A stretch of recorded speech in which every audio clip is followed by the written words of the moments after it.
Detroit Lions will rise. Brad Holmes met pretty much every single player that we brought in through free agency prior to coming to Detroit that he also brought to Detroit at some point.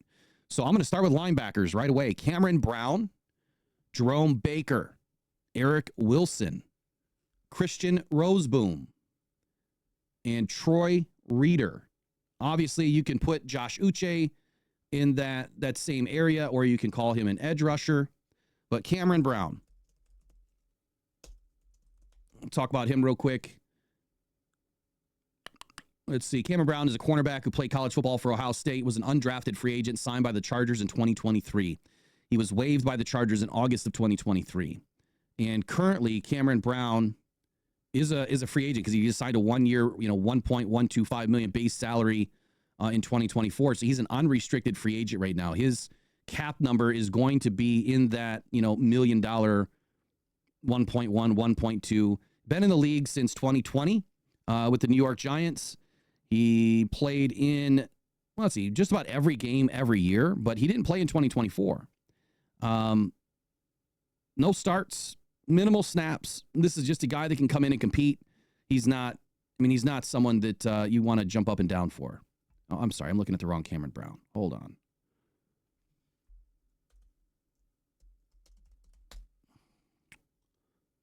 Hold on here. It's still pulling up the wrong one.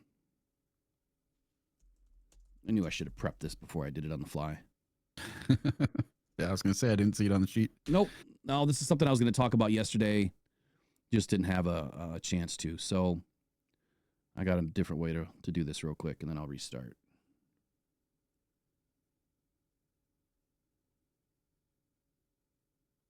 Okay. All right, Cameron Brown. We'll start with him. Oh, great. Where did he go? Oh, yeah, I was on the right one. For some reason, Spotrac just puts these things in a mismatch order, like it has linebacker, outside linebacker, inside linebacker, and linebacker. Like, let's just call them all linebackers.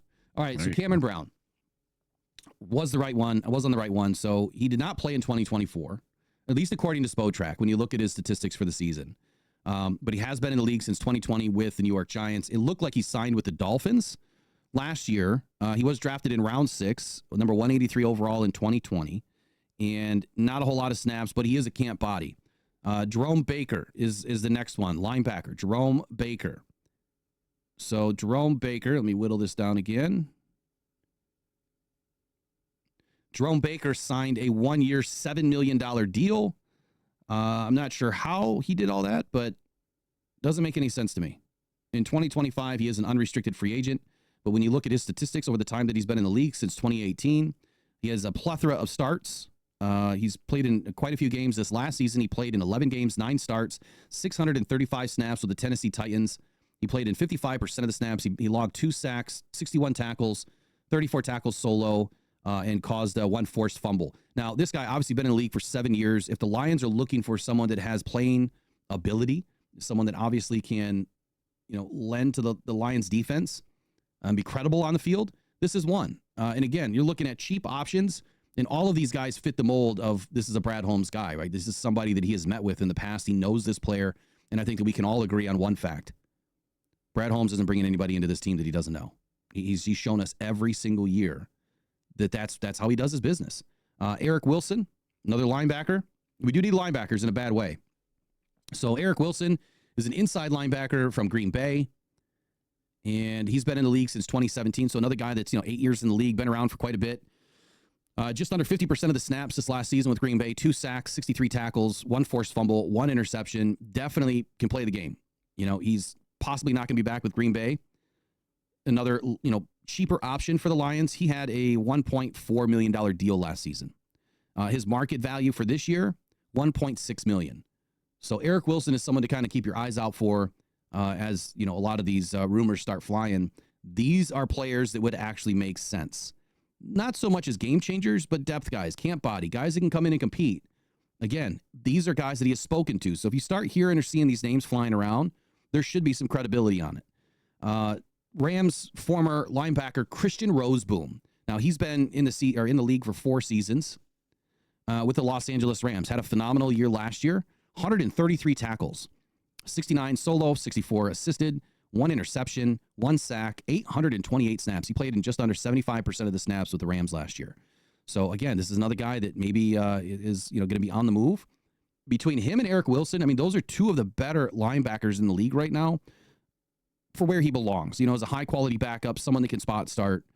Not saying that these are the guys that I would take. I'm just saying that these are the guys that have the highest potential of visiting Detroit. $1.4 million was his contract last season. So again, if you bring in a guy like this for $2 million and he produced that much, why wouldn't you? Why wouldn't you, add him to your squad? How about Troy Reeder?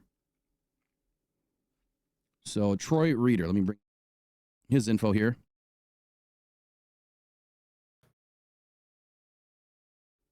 All right, so Troy Reeder last season, again with the Rams, he is also an unrestricted free agent. He played in 93% of the snaps, had 64 tackles, 26 were solo. He only played in 6 games, though. And out of those 6 games that he started, 93.9% of the snaps. So something tells me that he was injured last season. And that is why he didn't continue to play.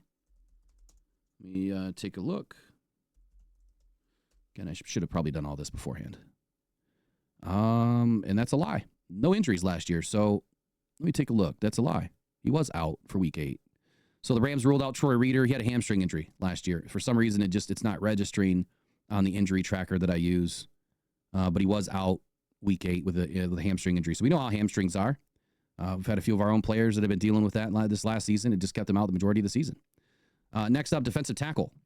Or do you have any opinions here on any of those 5 linebackers? Cameron Brown, Jerome Baker, Eric Wilson, Christian Roseboom, or Troy Reeder? I know you really haven't had any time to do research. No, but you would think that the kid from the Rams would have some type of history with Brad Holmes. Oh, no, he does. Yeah. I can 100% tell everyone all of these players have met with Brad Holmes. All of them. Not this season, but prior to them becoming an NFL player, prior to the draft, he met every single one of these players. He knows these guys. And that's what I'm saying. So when you look at all of, or the majority of the players that have been brought in free agency for the Detroit Lions, they've all, or a large majority of, have met with Brad Holmes prior to the draft process. Defensive tackle, first one up, Raequan Williams. Interesting name. For some reason, that name just rattles around in my brain. But Raequan Williams, why is he not showing up here? Uh-oh. Is he not supposed to be on this list? Uh-oh. Oh, I should probably change this to defensive tackle. That would help. We'll try this again. Raequan Williams. Raequan Williams. I love that name, Raequan. All right, Raequan Williams, defensive tackle, 28 years old, formerly with the Panthers. Now, he was undrafted, went to Philly in 2020 out of Michigan State. What a great school Michigan State is, man. I'm just kidding. I'm not even going to go there today. Michigan State's in trouble.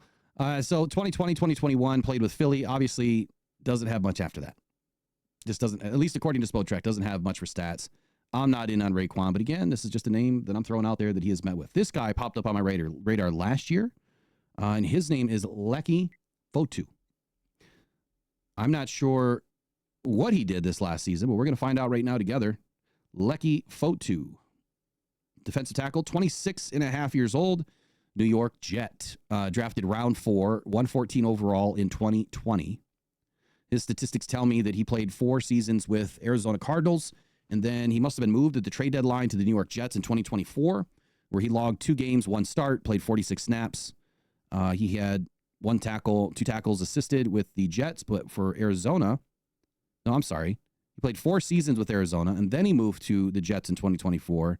He did not play a whole lot. Let's just put it that way. 2 games, 1 snap. He must have been injured last year. Again, that's a speculation. Let's take a look.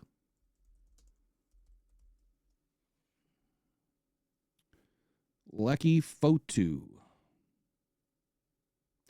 So he was placed on IR with a knee injury October 31st. And his knee injury means that he was placed on injured reserve for 2 times last year. But this last time was due to a knee injury. He missed the first 5 games of the regular season with a hamstring, go figure. But he was able to suit up for weeks 6 and 7, logged 3 tackles. and then he was placed on IR with a knee injury. So obviously the jury is out on whether or not this guy is going to be able to come back and play at a high level this year. He was eligible to come back off of IR in week 17. No, I'm sorry. He was designated for return from IR December 18th, and he did not come off of IR for the rest of the season. So Leki Fotu, he is a, every time I move off this screen, it resets, and I wish it wouldn't do that. Now I got to go back and find it again. Oh, goodness. All right, so Leki Fotu is a unrestricted free agent. Last year signed a deal for $2.5 million. So again, another cheaper option for the Lions to maybe take a flyer on if Brad Holmes does what Brad Holmes does with injured players. That would be one. How about Greg Gaines? Greg Gaines, unrestricted free agent out of Tampa Bay, $3.5 million contract last season. He will be 28, very close to being 28 when the season starts.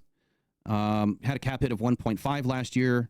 And when we take a quick look at his statistics, looks like he was drafted by the Rams, played with the Rams through 2022, moved on to Tampa Bay.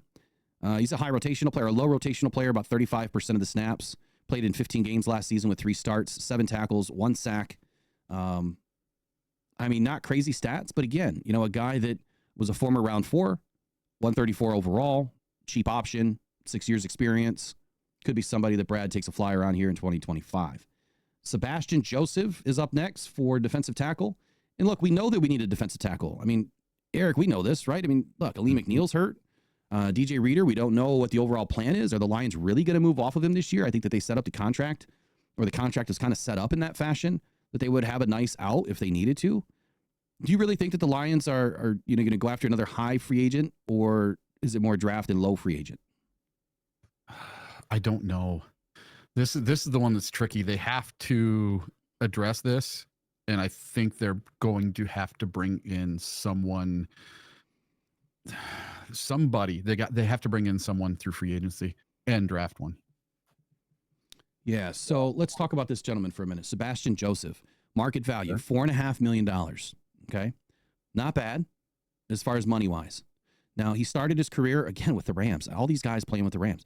First 4 years, then he went to the Chargers, then he went for the 49ers, and then he went to the Titans last year. 17 games all season. He played about half the snaps, had 3 sacks, 44 tackles on the year. I mean, exactly what DJ Reader did. 3 sacks, didn't have a bad year, but he's also 1/3 of the price of a DJ Reader. So he's also going to be 30 years old when the season starts. Now he is a round 6 pick, 195 overall, came out of Rutgers. He has 7 years of experience. I mean, he's still in the late prime of his career, right? I think between age 26 and 30 is what you're probably going to consider the prime of any player, depending on when they came out of college. But I think between 26, 27, and 30 is about it. So he's at the tail end of his prime. Again, somebody that Brad knows. Is he going to come into Detroit and work this camp this year? Now, this one is not a surprise. And matter of fact, he played for us last season. And his name is Jonah Williams. He is an unrestricted free agent. Now, Jonah came in at a time when the Lions were desperate, and they took 3 players off of practice squads. Jonah ended up being one of them. Matter of fact, the first game that he got in, I thought he played pretty damn good. I think he logged a sack in that first game, if memory serves me correct. Jonah could be back. I think that this is a guy that the Lions want back. Again, he has history. There's no surprise here that Brad brings in guys that he knows. He's something that he's done every year. Jonah is one of them. Yeah, let me find his info here. Go ahead. Are you going to say something? I'm looking at his PFF grades. I don't think his PFF grades were that great, were they? No, really bad.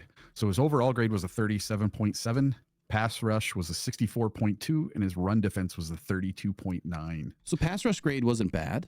No. But you know what? I don't know what his grades were prior to joining the Lions. I don't think he played a whole lot. That's why he was on the practice squad. Look, he got thrown into a shit sandwich kind of a situation, right? I mean, yeah, on a defense that is decimated.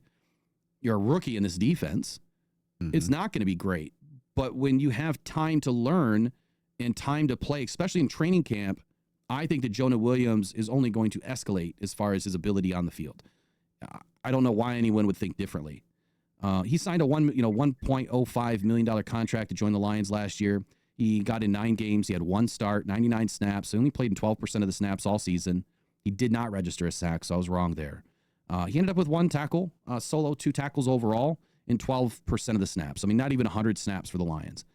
I don't think that we could give any credit to the PFF grade on 100 snaps. I think you have to have at least 300 before you can even say, okay, I think we understand who this guy is, which is about 6 games worth of snaps.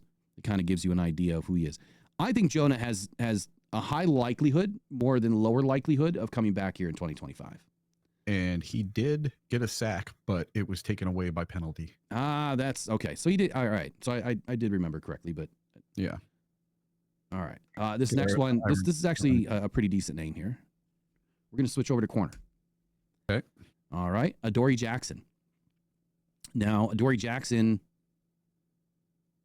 8 years experience. He'll be about 29 and a half years old when the season starts. Former first-round pick, number 18th overall with the Tennessee Titans. Played with the Titans for 4 seasons and the Giants for 4 seasons. So he's entering his 3rd contract. Unrestricted free agent. Obviously, what is his market value? That's the biggest question. What is his market value going to be in 2025? I haven't really been able to find a good market value, but I'll say this. He earned a 1.5 base with the Giants last year. I would expect that that's probably going to be 1.75 to 2 million this year. If it's a 1-year prove it deal, maybe the Lions sweeten it just a little bit and try to pull him in on a 2-year deal. Couple $1 million, I'm sure a lot of fans would love to have somebody other than Kindle Vildor. So I'm not gonna say that this isn't an option. It is an option. Simply because he's on Brad's radar. He has some much better grades than good old Kindle Vildor had. His overall grade is a 69, so he's right up there just below the really good players. But his run defense was 85.8, which is really, really good. And then his coverage grade was 64.5. Not bad. Yeah. Not bad. No, you hit the nail on the head there with the run defense. I mean, what do we know about our corners? Every time we brought in a corner, their run defense grade has always been the highest PFF grade. Always. Yep. So when you look at what we do and do well or want to do well, it is stop the run. So Adoree Jackson fits that mold. And I'm not looking at these guys from a size or a weight or anything else. Next guy here is David Long from the Colts. And he's an unrestricted free agent this year. Last season, he signed a 1.125 million base. He'll be 27 this year. So he'll be entering his 7th season. Started his first 4 with none other than the Los Angeles Rams. You see the theme here? All former Rams players.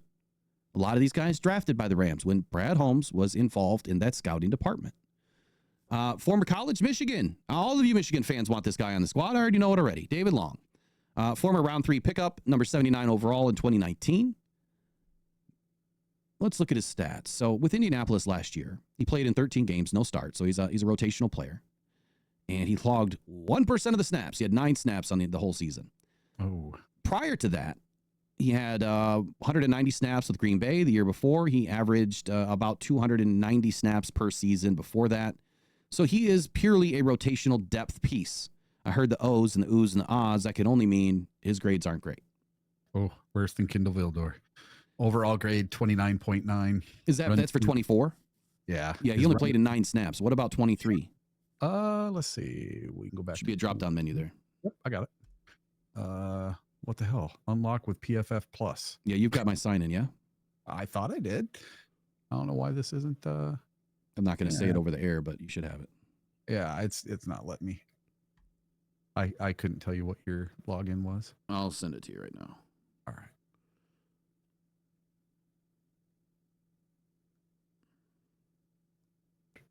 See, I thought that there was a way to add team members to this stuff, but I guess not.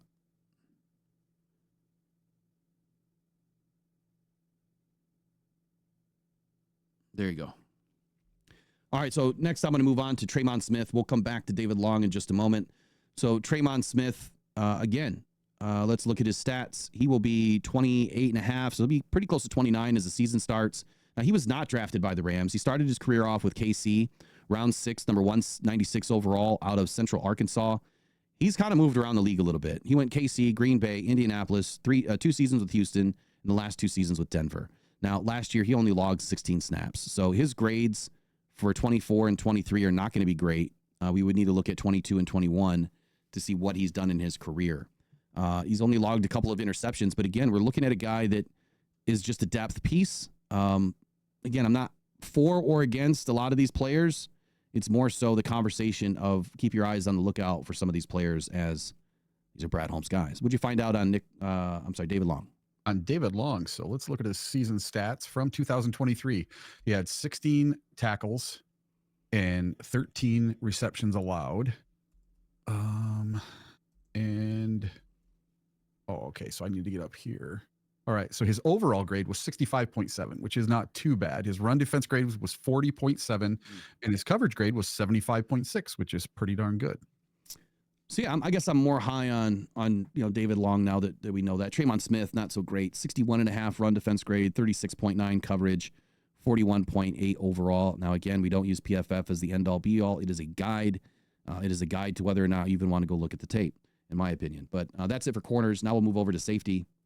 This is I hate to say it's a need this year, but it kind of is, especially when we don't know what we don't know about Kirby and what. What's going to be the plan here? Are we going to see a team that is going to pay 2 top-tier safeties over the next 2 seasons? Possibly. I just don't see Brad Holmes doing it. So Nick Scott, safety, formerly of the Carolina Panthers. Now, last year he made $1.125, which is just a veteran base minimum for his time of service in the NFL. Now, if we look at his market value for the season, it is $2.3 million. And his statistics for last year, he played in 10 games, had 4 starts, logged 325 snaps, 41.7% of the snaps overall, 12 tackles assisted, 26 overall. Do you have anything on Nick Scott? Yeah, so his overall grade was a 52.6. His pass rush grade was 39.7. His run defense was 48.1, and his coverage grade was 56.7. So not great, but again, a low rotational player. These guys are not going to be starters at $2.5 million. I'd probably be a hard pass. But here's the other name that popped out to me, and this is a guy that I spoke about last year. Now, he had a bad season that I can remember from last year. It was not great. I think he was sidelined with some injury, and that is Jordan Fuller. Now, Jordan Fuller just popped up the other day. He was released or going to be released, and is somebody that also met with Brad Holmes. So take a look at his injury history first. Now, last injury known on him was a right shoulder injury. But prior to that, in 2022, he had a pedal foot fracture, grade 1. In 2020, he had a cervical neck stinger, grade 1. And then also in 2020, he had a shoulder injury, grade 1. Now, that's pretty good, right? He hasn't really been injured since 2022. He's a very low risk on the scale here by the injury by the injury site that I follow. So last year, the Panthers get safety Jordan Fuller and edge DJ Wonum. They got him back from injuries for the game. Was that against the Giants? So they were active as of November 10th. And wow, they had Charles Harris on their squad last year. Interesting. There's a name, Now he was a healthy scratch though in December. So December 22, the Panthers made safety Jordan Fuller a healthy scratch against the Cardinals. I mean, obviously the Panthers weren't going to win any more games. And putting him as a healthy scratch, clearly that was probably a move to say, look, we're probably walking away from you. But at 6'2", 203 pounds, 5 years of experience, out of Ohio State, former 6th-round pick, Jordan Fuller brings a little bit of pizzazz to his game. And I'm not saying that he's going to come in and take a job from anybody, but to have him as our backup safety, would you rather have an Efetu Melifonwu coming back who clearly couldn't make his way back to the football field last year? Or do you take a roller here on Jordan Fuller? His market value right now is at $5 million a season. I think that Iffy's probably going to end up in that $3.5 million range. We know that Kirby's going to be in the $18 million range. Brian Branch is still on a rookie contract. Is $5 million too much to pay? Probably. Especially for a guy that maybe isn't a game changer, but I think he can be. Especially if he's used in the right, situation. But obviously, it's somebody that is going to, be riding the pine more so or less, and until we get into, 5 and 6 DB sets where we're using more safeties than we are corners. The next guy, safety, Jaylen Hawkins. That is Jayli and 2 N's. Hawkins. Now, last year he was with the New England Patriots, where he played all 17 games. He had 7 starts, 612 snaps, just under 55% of the total snaps on the season, 43 tackles, no sacks, no interceptions, no fumbles recovered. Prior to that, he was with the Chargers. We played all 16, or played in 16 games with 3 starts. And he started off his career with the Atlanta Falcons. He was drafted in round 4. He's played in quite a bit of games over his career. It looks like he's missed about 15% of the games over the life of his career. As far as contract value, right now there's no value placed on him, but just based on what he earned last year, which was a vet minimum base, yeah, he's probably in that $2 million range. What is this PFF telling us? For this year, his grades were 60.1 overall. His pass rush was 47, run defense was 69, and coverage grade was 56. So he's an overall of 60. Is not bad at all on 31 solo tackles. And what did he have? Yeah, 31 solo tackles and 13 receptions allowed. So let's compare Iffy for just a second. Now, I don't think we can really do that for last season, as he didn't log a ton of snaps last year. Total snaps on the year for Iffy last year was 136. He also graded out in the green. So he was a low to mid 60s all the way across the board. Coverage, overall, run defense, and pass rush. He was like 63 to 66. That's not bad, but we're talking 136 snaps. How does Jalen Hawkins compare to that? A little less. A little less. All right, so let's look at 23. Now, Iffy, the season before, craziness, played in 136 snaps. Nope, that's the wrong one. Played in 400 snaps the year before. Now, get this. Iffy was damn near elite, according to PFF. Yep. 85.6 overall, 92 pass rush grade, 67.2 run defense grade, and 80.9 in coverage. I have no idea how, because our pass defense was garbage. I don't know how some of these players have such elite grades in such a poor defense. But he also had 2 interceptions as well. Yeah, he was the 14th ranked safety out of 2023 for coverage grade. He was the 8th ranked safety overall out of the 2023 season. So when we go through some of this and we look at if he is on the field, the question is, if he going to play or not, right? If he going to make it back? Does he have a bent fingernail today? Exactly. So I would love to see Iffy back. And I think that when you look at the problem with Kirby, potential problem with contract, bringing Iffy back makes a lot of sense. Financially, it makes a ton of sense. And I don't think that he's going to be a guy that can say, well, I want a big contract. I just don't think he's that guy. He hasn't played enough. Do you think that Aaron Glenn knows what Kirby is and is like, hey, let's offer this dude $5 million? The Lions aren't going to offer him $5 million. They got to deal with the Kirby issue. Let's get Melifonwu from him. See, and I think if they let Kirby walk, if the Lions, I don't mean walk, but if they trade Kirby, then if he's going to be signed before that. So if he gets signed, I think that we could start looking to what's about to happen with Kirby. It could be a direct correlation. Now, I don't see a market value for Ifeatu. I don't know why. I mean, I'm signed into the premium account and it's not giving me a market value. Maybe they just haven't figured it out yet.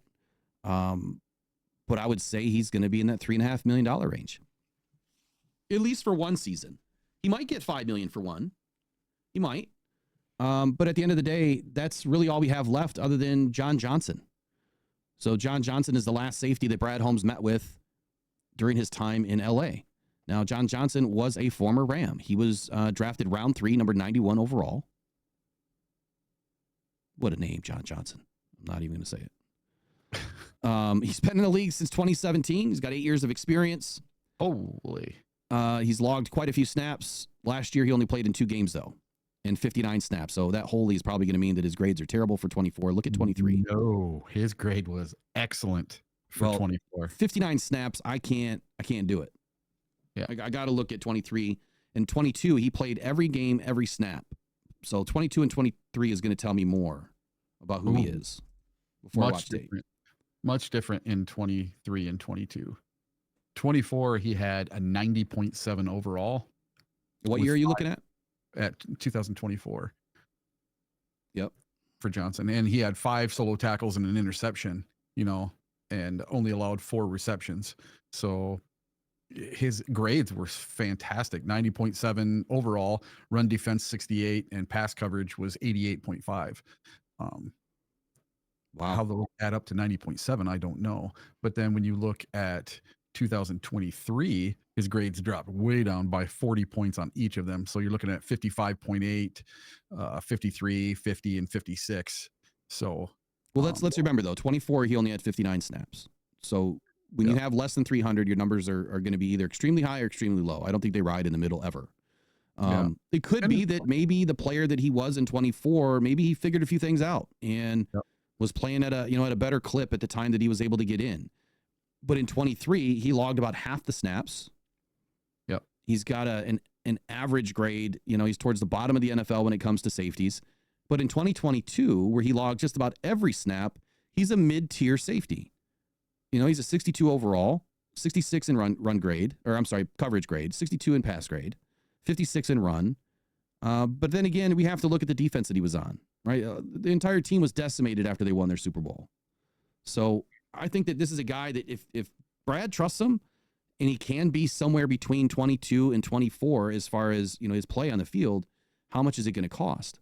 Right? I think that's the question. How much is it going to cost? Well, last year he only signed a vet minimum deal. So maybe we get him in for a year or two at vet minimum or just a little bit above. We need depth. Clearly we've seen it this year. The DB room was the last room to suffer injuries. This year we can't suffer any injuries. Yeah. All right, so I got two final names for you guys. Now this guy is either Jake or Jacob Martin. Jake or Jacob. Just depends on how you refer to him and how he's going to pull up. So he's not pulling up that way as Jacob. And Jake Martin, here we go. It should be an edge player, Eric. Should be an edge. And let me make sure I got the right guy. Jacob Martin played with the Bears? That's what I'm thinking here. And he's an edge. Yep. All right, so 29 years old. Yep, 29 years old, 7 years of experience, round 6, 186 overall. He started his career off in Seattle. Then he bounced to Houston after 1 year for 3 years. Then he went to Denver, then Indianapolis, and then Chicago. Now, in Chicago, he logged 31% of the snaps. He had 3 sacks on 200 snaps. It's pretty solid. He had 2 snaps the year before in 23 on only 191 snaps. In 2022, in 261 snaps, he had 3 sacks. In 2021, he played almost 700 snaps, and he had 4 sacks. What I see with this is the more snaps you give him, the more times he gets into the backfield. If he's logging a sack every 100 snaps, and you play 1,000 snaps in a season, that's 10 sacks. If the pattern continues to follow the trend. But the question is, in Chicago, he only played in a third of the snaps. He played in 11 games, no starts. Not sure on his injury history. I'll look up the injury history. What does his grades look like? Well, his overall grade is a 63.5. His pass rush grade is pretty good at 67. And then his run defense is 54.9. So he needs to work on his run defense a little bit. But in a system like Detroit, it's the perfect system for people to learn how to work against the run and have help with other people against the run. Okay, so I'm not sure if I have the right player profile up. So I'm going to pass on his injury history for right now. His market value right now is $2.2 million. And as an edge player, if we're looking for depth, I don't think this is the answer. I would much rather bring back Davenport before I bring a guy like this in. Even if you were to double up his 2.2 and call it 4.4 or $5 million for Davenport in 2025, if somehow you can lure him back for $5 million a year, even $6 million a year, I would do it. But the next guy, the guy that everyone's been wanting to talk about, is Josh Uche. So let me go with 5 things to know about Josh Uche real quick. Number 1, Josh Uche has racked up 106 pressures and 16.5 sacks over the last 3 seasons. So if you're looking for a guy that is going to dominate, this isn't it. I'm sorry, 106 pressures, an average of 33 a year, 34 a year, and an average of about 5.5 sacks a season. That's not necessarily dominating, but he's 26 years old. He's been very productive in his young career with 106 pressures. I mean, it's productive, right? 23 quarterback hits. That's exciting. 16.5 sacks. That's commendable. I think that's a good, baseline entry, for somebody to make their way onto this Lions linebacker room or as an edge, depending on how you're going to play him. But for context, his 13 pressures is now ranking 4th on the Chiefs last season.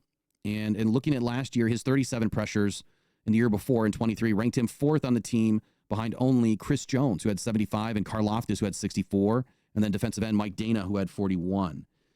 Number 2 thing to know about Josh Uche is that when he plays, he wins. He owns a pass rush win rate of 17.2%. Now, he has 2 sacks in last year at this time of this article. This was October 28 of 2024. He had 2 sacks at that time, and that was in 7 games. But the traditional statistics don't tell the full story. In fact, with a 17.2% pass rush win rate, that ranked 14th in the NFL among edge rushers with 90-plus pass rushing snaps at that time. So he immediately led all of the Chiefs' edge rushers in that category, and overall, only Chris Jones had a higher win rate than Uche while he was in Kansas City. Number 3, his top statistical season was 2022. At 6'1", 240 pounds, Uche was among the most productive pass rushers in the NFL during the 2022 campaign. He piled up 56 pressures, which was 20th in the NFL, 11.5 sacks, which is crazy, which was 12th in the NFL that year, tallying all of those sacks over the course of the Patriots' final 10 games of the season. If I remember correctly, I think the Patriots ran a 3-4 in 2022, which would have put him as an off-ball outside linebacker, which may be what he does better. But if he can play anywhere between, the 5 and the 9, that would put him into a position to succeed in Detroit. You could put him on the outside as an off-ball linebacker and just send him into attack. Number 4, he originally entered the NFL as a second-round pick in 2020. He was the number 60 overall pick in that draft, making him the number 28 pick of the second round. He was the 7th edge rusher selected that year. Prior to the draft, he was considered the number 5 edge rusher available by Athletic's Dane Brugler. Dane Brugler had this to say. He says, Uche is a speedy, loose-hipped athlete with functional length to rush the passer and the range to chase down ball carriers versus the run. Overall, Uche will require a patient coaching staff as he learns to be a more polished and instinctive player. But his twitched-up athleticism and edge speed are difference-making traits, projecting as an NFL nickel rusher and eventual starter. Number 5, he played for none other than the University of Michigan. So all of you U of M fans clearly want this. That's why I keep seeing Uche's name, is because we have a lot of U of M fans that watch the channel, and they want every Michigan player to be on the Detroit Lions. Now, he appeared in 26 games as a rotational player during his first three seasons as a Wolverine, and then before playing half of Michigan snaps as a senior in 2019. He had 20.5 tackles for loss and 16.5 sacks during his career in Ann Arbor, and he earned Michigan's Defensive Player of the Year, which is obviously voted on by his teammates. So Uche has been an up-and-down player. He had his best season in 22. I do like his speed. I like his agility. I just need to know more about Uche as a potential outside linebacker in our scheme, because I think at 6'1", 240, you are not an edge player in our scheme at all. It just doesn't work. Not in a 4-3 defense. So he would have to come in as an off-ball linebacker in our scheme. And what does his coverage stats look like? Does he even have any coverage stats to speak of? Oh, let's see. I don't see any. No. Yeah. So that's my worry there for Josh Uche is that, I'm sorry, it's 6'3", 240, not 6'1". Or at least he's 6'3" in PFF's thing, but I thought he was 6'1" listed somewhere else. So Uche is the player that I got faked out on. Oh, last year. Yeah, so I'm sitting in the stadium and everybody's texting me, oh, Josh Uche to the Lions. So I reposted it, and of course it didn't happen. It was all fake.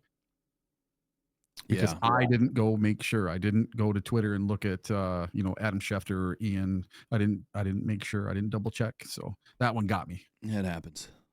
It happens. So that's the list. That's about 20 players that Brad Holmes has taken a hard look at in his past. Those are about 20 players that are on the free agency list this season. How many of them make their way to Detroit? That's going to be the biggest question.